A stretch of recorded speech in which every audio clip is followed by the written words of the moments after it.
നമസ്കാരം. മലയാള സിനിമാ ലോകത്ത് ഏറെ കോളിളക്കം സൃഷ്ടിച്ച വാർത്തയായിരുന്നു മലയാള സിനിമയിലെ പ്രമുഖ നടിമാരിൽ ഒരാൾ ആക്രമിക്കപ്പെടുകയും അതിന് പ്രതിചേർക്കപ്പെട്ട് മലയാളത്തിലെ തന്നെ മറ്റൊരു പ്രമുഖ നടനെ അറസ്റ്റ് ചെയ്യുകയും ചെയ്തത്. സ്വന്തം കുടുംബജീവിതം തകർത്തതിനുള്ള വ്യക്തിവൈരാഗ്യം മൂലം നടിയെ കാറിനുള്ളിൽ വെച്ച് കൂട്ടബലാത്സംഗത്തിനിരയാക്കി ദൃശ്യങ്ങൾ പകർത്താൻ പൾസർ സുനി എന്ന ഗുണ്ടയെ വാടകയ്ക്കെടുക്കുകയായിരുന്നു നടൻ ദിലീപ് എന്ന തരത്തിൽ പ്രചരിച്ച വാർത്തകൾ അന്ന് വലിയ സ്വീകാര്യത നേടി.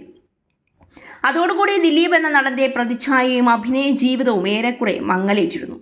മലയാള സിനിമയിലെ പ്രമുഖ നടിയായ മഞ്ജു വാര്യരും ദിലീപും തമ്മിൽ വേർപിരിയാൻ കാരണം ആക്രമിക്കപ്പെട്ട നടിയുടെ ദിലീപിന്റെ മറ്റൊരു ബന്ധത്തിനെക്കുറിച്ചുള്ള വെളിപ്പെടുത്തലുകളാണെന്നും അത്തരത്തിലുള്ള അമർഷം തീർക്കാനാണ് ദിലീപ് ഇത്തരം ഒരു ക്രൂരതയ്ക്ക് ഇറങ്ങിത്തിരിച്ചതെന്നുമായിരുന്നു അന്ന് പ്രചരിച്ച വാർത്ത. എന്നാൽ ദിലീപിനെ അനുകൂലിച്ചും പ്രതികൂലിച്ചും നിരവധി ആളുകൾ അന്നും ഇന്നും രംഗത്തു വരുന്നുണ്ട്. ഏറെയും ദിലീപിനെ അനുകൂലിച്ചുകൊണ്ട് തന്നെയാണ് എന്നുള്ളതാണ് മറ്റൊരു വാസ്തവം. കേസിന്റെ വിധി പറഞ്ഞു കഴിഞ്ഞതോടുകൂടി അർഹമായ ശിക്ഷ പ്രതികൾക്ക് കിട്ടിയില്ല എന്നും ദിലീപ് കേസിൽ നിന്ന് ഒഴിവാക്കപ്പെട്ടു എന്നും ആരോപണം ഉന്നയിച്ചുകൊണ്ട് നടി മേൽക്കോടതിയെ സമീപിക്കാൻ തുടങ്ങുന്നതിനിടെയാണ് മറ്റൊരു വെളിപ്പെടുത്തൽ ഇപ്പോൾ ശ്രദ്ധേയമാകുന്നത്.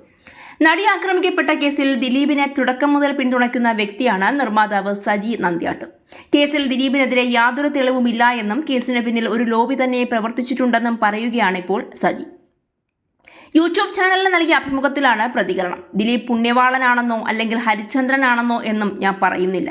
മനുഷ്യരാണ്. പക്ഷേ ദിലീപ് ഈ കേസിലില്ല. ഇത് ദിലീപിനിട്ട് അങ്ങോട്ട് കൊട്ടേഷൻ കൊടുത്ത കേസാണ്. ഇതിന് പിന്നിലൊരു ലോബിയുണ്ട്. ആ ലോബിക്കുള്ളിൽ നന്നായി പൈസയും മുടക്കുന്നുണ്ട്. ദിലീപിനെ ഇല്ലാതാക്കണമെന്നുള്ളതാണ് അജണ്ട. അവർ അതിനകത്ത് വിജയിച്ചിട്ടുണ്ട്. ദിലീപിന്റെ കരിയർ പോയില്ലേ? ദിലീപിനെ നശിപ്പിക്കുക എന്നതാണ് ലക്ഷ്യം. ഈ പ്രശ്നം തീരണമെങ്കിൽ ദിലീപ് കാവ്യ മാധവനെ ഡിവോഴ്സ് ചെയ്യണം. പെണ്ണൊരുമ്പെട്ടാൽ എന്ന് കേട്ടിട്ടുണ്ടോ? ദിലീപിനെതിരെ ഒരു കടുകുമണിയോളം തെളിവ് പോലുമില്ല. കേരളത്തിലെ അക്കാദമിക സമൂഹം മുഴുവൻ വിധി പഠിച്ചതാണ്. ബധിരരെയും മൂകരെയും വരെ അവർ സാക്ഷികളാക്കി. വിധി മൊത്തം വായിച്ചപ്പോൾ ആളുകൾക്ക് കാര്യം മനസ്സിലായി. റിപ്പോർട്ടർ ചാനലിലെ റോഷിപ്പാലിന്റെ ഒളിക്യാമറ നാടകമൊക്കെ ജനം തിരിച്ചറിഞ്ഞതാണ്. അതോടെ ചാനലും റിപ്പോർട്ടറും ഓടി. അവരുടെ ചാനലിൽ ഒരു പെൺകുട്ടി പരാതി പറഞ്ഞല്ലോ, അതിനെക്കുറിച്ച് ഒന്നും എഴുതിയില്ലല്ലോ. അപ്പോൾ ഇവരൊന്നും നിഷ്പക്ഷരല്ല. നമ്മുടെ കാലിലെ മന്ത് മൂടിയിട്ട് മറ്റുള്ളവന്റെ കാലിലെ മന്ത് തിരഞ്ഞു പോവുകയാണ്. ദിലീപ് എൻ്റെ അമ്മാച്ചൻ്റെ മോനൊന്നുമല്ല. കോടതിയിലിരിക്കുന്നവർ പൊട്ടന്മാരാണോ? തെളിവ് കൊണ്ട് കൊടുക്കണമായിരുന്നു. റിപ്പോർട്ടർ ചാനൽ സാമ്പത്തിക ബുദ്ധിമുട്ട് നേരിട്ടപ്പോൾ കരകയറ്റിയത് ഞങ്ങളാണ് ദിവസവും ചർച്ചയ്ക്കിരുന്ന ഈ വിഷയത്തിൽ. അന്ന് ഓൺലൈനിൽ മാത്രമേ റിപ്പോർട്ടർ ചാനലുള്ളൂ. റിപ്പോർട്ടർ ചാനൽ ഇതുകൊണ്ട് എത്ര കാലം ജീവിച്ചു? യഥാർത്ഥത്തിൽ അവർ ദിലീപ് ഈ ചാനലിന്റെ ഐശ്വര്യമെന്ന് ബോർഡ് വെക്കണം.